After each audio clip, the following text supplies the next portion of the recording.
HPV virus कोई नया virus नहीं है। एंशियंट ग्रीक्स भी इस वायरस से बीमार हुआ करते थे। 1970 में एक रूमन साइंटिस्ट को इस वायरस के ऊपर काम करने पे नोबेल प्राइज़ मिला। फिर अर्ली 20s में 2006 में एक वैक्सीन डिक्लेयर होगी ह्यूमन पेपिलोमा वायरस से बचाव के लिए।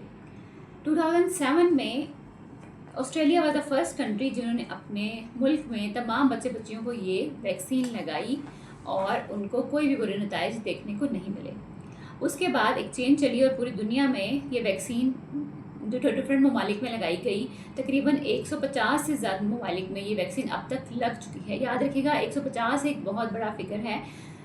वहाँ किसी किस्म के कोई भी बुरे नतीजे देखने में नहीं मिले।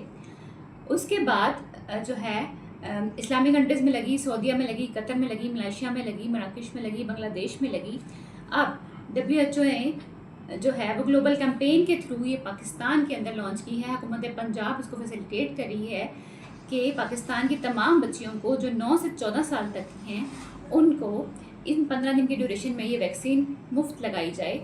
और इसके साथ वो HPV वैक्सीन जो है लगवाने के साथ वो इस सर्वाइकल कैंसर से, जेनिटल वॉर्ड से और बहुत से ऐसे कैंसर बीमारियां जो ह्यूमन पेपिलोमा वायरस कॉज करता है उनसे बच सकें।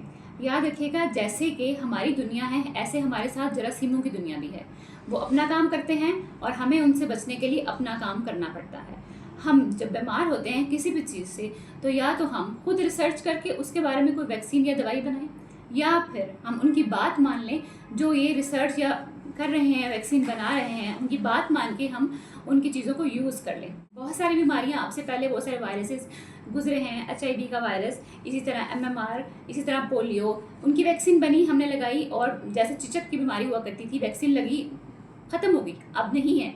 ठीक है, इसी तरह बहुत सारी वैक्सीन अब से पहले भी लगती रही हैं और उन्हीं ममालिक की बनाई हुई हैं, वो हम तक आती हैं और हम उनको अपने डॉक्टर्स की प्रिस्क्रिप्शन के बाद सच मान के लगवा लेते हैं बगैर बहस किए। इस वैक्सीन से रिलेटेड ये हाइप क्रिएट हो गई जो, और ये जो गलतफहमियां फैल गई सोशल मीडिया के ऊपर, ये सारी जो है बातें कुछ प्रोपेगेंडे के तहत फैलाई गई हैं। हुकूमत पंजाब हमें फैसिलिटेट कर रही है एक बीमारी से बचने के लिए। आपको पता है कि कितनी डेथ्स हुई हैं इसके साथ? 3,48,000 डेथ्स जो हैं वो पूरी दुनिया में इसके साथ हो चुकी हैं और हर साल 8 लाख के करीब एनुअली जो है वो केस रिपोर्ट हो रहे हैं सर्वाइकल कैंसर के साथ। ठीक है, उसमें से 50,000 की तादाद पाकिस्तान में भी मौजूद है और ये तादाद इसलिए कम है कि हमारे पास स्क्रीनिंग प्रोग्राम्स ही नहीं हैं। अभी कुछ अर्सा पहले वेल वुमेन क्लिनिक शुरू हुए हैं जिसमें स्क्रीनिंग हो रही है और फीमेल्स को बताया जा रहा है कि आपको कैंसर है, इसका इलाज करवाएं। ठीक है, और ये भी सिर्फ पंजाब में कुछ अर्सा पहले शुरू हुआ, उससे पहले नहीं था। हमारी बच्चियां, हमारी फीमेल्स तो निकलती नहीं है, बताती नहीं है, वरना ये टेस्ट तो पहले से हो रहे हैं। पैप्स में जो है वो सरकारी अस्पतालों में काफ़ी अर्से से फ्री हो रहा है, उसकी रिपोर्ट आती है, उस पर फ्री इलाज भी किया जाता है। ठीक है, तो उस स्टेज पे कभी आपने फीमेल्स को देखा है? मैंने देखा है, मैं मिली हूँ उन औरतों से जो उस स्टेज पे होती हैं जब वो कहती हैं कि मेरे तो छोटे छोटे बच्चे हैं, मुझे बचा लो इससे, अब कोई वैक्सीन नहीं लग सकती, इतनी सारी बीमारियों को तुम लोग इलाज करते हो, अब कुछ हो नहीं सकता। ठीक है, मगर हम कुछ नहीं कर सकते, उस टाइम पे हम कुछ नहीं कर सकते सिवाय इसके उनको ये बताने के कि 5 साल बच गए हैं, 10 साल बच गए, आप इतनी देर हम आपकी ज़िंदगी अच्छी करने के लिए कुछ ना कुछ कर देते हैं। ठीक है, तो अब जो अगर ये वैक्सीन आ गई है तो हमें चाहिए कि हम अपनी बच्चियों को 9 से 14 साल तक की तमाम बच्चियों को ये वैक्सीन लगवाएं। हुकूमत पाकिस्तान, हुकूमत पंजाब का साथ दें और ज़िम्मेदार शहरी होने का सबूत दें।